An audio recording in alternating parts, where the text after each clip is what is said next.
राधे राधे दोस्तों, मेरे YouTube channel धार्मिक कथा में आपका हार्दिक स्वागत है। मैं आज आपको पद्मनी एकादशी व्रत कथा सुना रही हूँ। बोलो विष्णु भगवान की जय। अधिक मास के शुक्ल पक्ष में पड़ने वाली एकादशी को पद्मनी एकादशी के नाम से जाना जाता है। अधिक मास भगवान विष्णु का मास है, इसीलिए इस महीने में भगवान विष्णु की विशेष पूजा अर्चना की जाती है।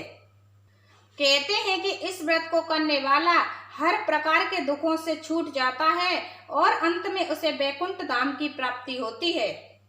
धर्मराज युधिष्ठिर कहने लगे कि हे जनार्दन, आपने सभी एकादशियों का विस्तार पूर्वक वर्णन कर मुझे सुनाया, अतः अब आप कृपा करके मुझे अधिक मास के शुक्ल पक्ष की एकादशी का क्या नाम है तथा उसकी विधि क्या है, इन सब के बारे में बताइए। श्री भगवान बोले, हे राजन, अधिक मास में शुक्ल पक्ष में जो एकादशी आती है वह पद्मनी कमला एकादशी कहलाती है।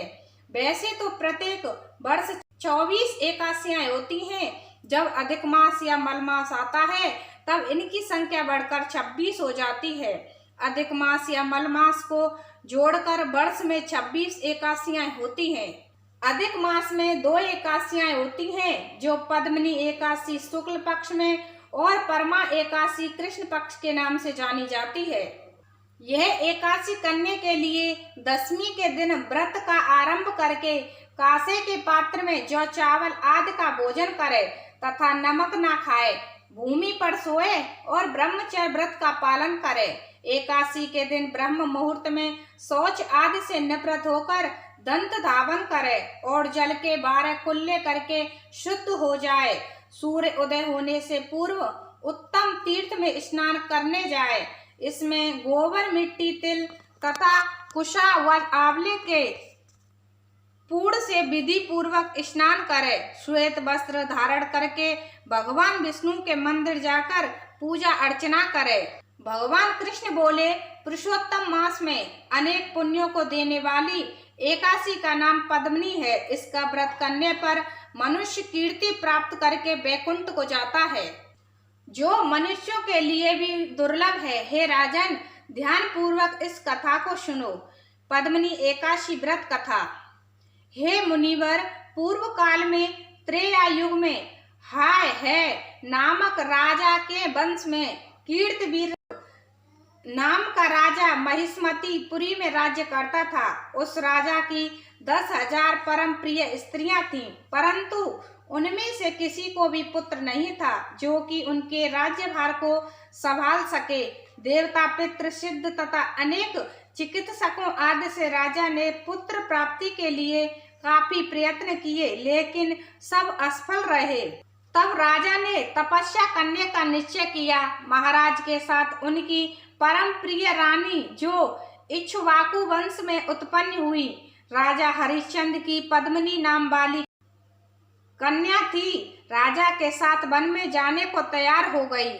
दोनों अपने मंत्रियों को राज्यभार सौंपकर राजसी वेश त्याग कर गंधमादन पर्वत पर तपस्या करने चले गए। राजा ने उस पर्वत पर 10,000 वर्ष तक तप किया, परंतु फिर भी पुत्र प्राप्ति नहीं हुई। तब पतिव्रता रानी कमला नयनी पद्मनी से अनुसुईया ने कहा, 12 मास से अधिक महत्वपूर्ण मलमास होता है, जो 32 मास पश्चात आता है। उसमें द्वादशी युक्त पद्मनी शुक्ल पक्ष की एकादशी का जागरण समेत व्रत करने से तुम्हारी सारी मनोकामना पूर्ण होंगी। इस व्रत के करने से भगवान तुम पर प्रसन्न होंगे, तुम्हें शीघ्र ही पुत्र देंगे। रानी पद्मिनी ने पुत्र प्राप्ति की इच्छा से एकादशी का व्रत किया। वह एकादशी को निराहार रहकर रात्रि जागरण करती। इस व्रत से प्रसन्न होकर भगवान विष्णु ने उन्हें पुत्र प्राप्ति का वरदान दिया। इसी के प्रभाव से पद्मनी के घर कार्तवीर उत्पन्न हुए, जो बलवान थे और उनके समान तीनों लोकों में कोई बलवान नहीं था। तीनों लोकों में भगवान के सिवा उनको जीतने का सामर्थ्य किसी में नहीं था। सो हे नारद, जिन मनुष्यों ने मलमास शुक्ल पक्ष एकादशी का व्रत किया है, जो संपूर्ण कथा को पढ़ते या सुनते हैं, वे सभी यश के भागी होकर विष्णु लोक को प्राप्त होते हैं। इतनी कथा सुनने के बाद भगवान बोले, हे धर्मराज, अब मैं पद्मनी एकादशी की कथा सुनाता हूँ। इसका व्रत करने वालों को भगवान अपना भक्त बना लेते हैं। यह सब संतापों को हरने वाली व भक्तों का कल्याण करने वाली है। इस व्रत के करने वालों को काम, क्रोध, कपट, अभिमान, छल आदि छोड़कर दशमी के दिन भगवान की पूजा करनी चाहिए।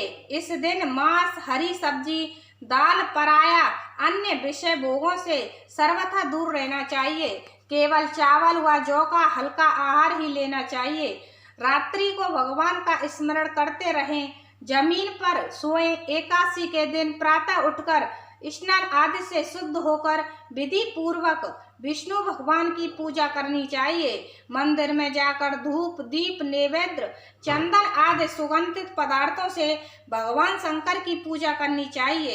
इस तरह जो विधि से एकादशी का व्रत करता है वह संसार के सभी सुखों को पाकर इस लोक के आनंद को भोगता है और अंत में मोक्ष को पाता है। बोलो विष्णु भगवान की जय।